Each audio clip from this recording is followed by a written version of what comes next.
अगर मैं आपसे कहूं कि भारत के रेगिस्तान में कभी एक ऐसा वंश था जिसके पास मौसम को नियंत्रित करने का ज्ञान था, जो हवाओं से संवाद कर सकता था और जो बिना सेना के केवल ऊर्जा के बल पर अपना साम्राज्य चलाता था, तो क्या आप यकीन करेंगे?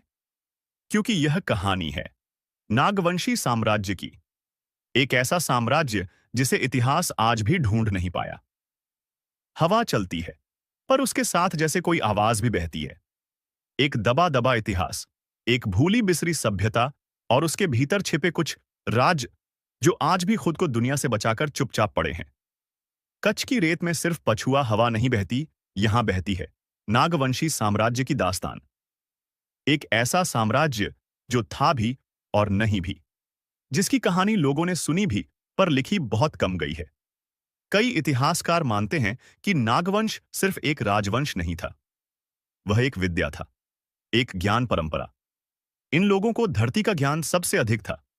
वे हवा की नमी से सालों बाद आने वाले सूखे का अनुमान लगा लेते थे। आकाश की चाल देखकर बता देते थे कि अगला मौसम कैसा होगा। उनकी सबसे बड़ी शक्ति क्या थी? प्रकृति से संवाद। कहा जाता है नागवंशी लोग सर्पों को देवदूत मानते थे। उनके राजचिन्ह पर भी सर्प बना होता था, क्योंकि सर्प उनकी नजरों में था ऊर्जा, उपचार और रहस्य का प्रतीक। कच्छ में आज भी बुजुर्ग लोग कहते हैं, हमारे पूर्वजों ने सिर्फ महल नहीं बनाए थे, उन्होंने प्रकृति की भाषा भी सीखी थी। नागवंशियों का यहां आगमन कब हुआ, इसका सही रिकॉर्ड नहीं है, पर स्थानीय कथाएं बताती हैं कि जब कच्छ का इलाका आधा दलदली और आधा समुद्री था, तभी नागवंशी यहां बसे। उनके साथ आया एक ऐसा ज्ञान जो किसी और सभ्यता के पास नहीं था। कुछ लोग मानते हैं कि वे किसी हिमालयी क्षेत्र से आए।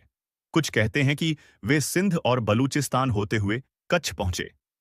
पर एक बात पर सबकी राय एक है, वे कहीं से भी आए हों, उनके पास ऐसा ज्ञान था जो कच्छ की कठोर धरती को भी जिता सकता था। आपने कहावत सुनी होगी, नागों के पास उपचार की कला थी। यह सिर्फ प्रतीकात्मक नहीं था।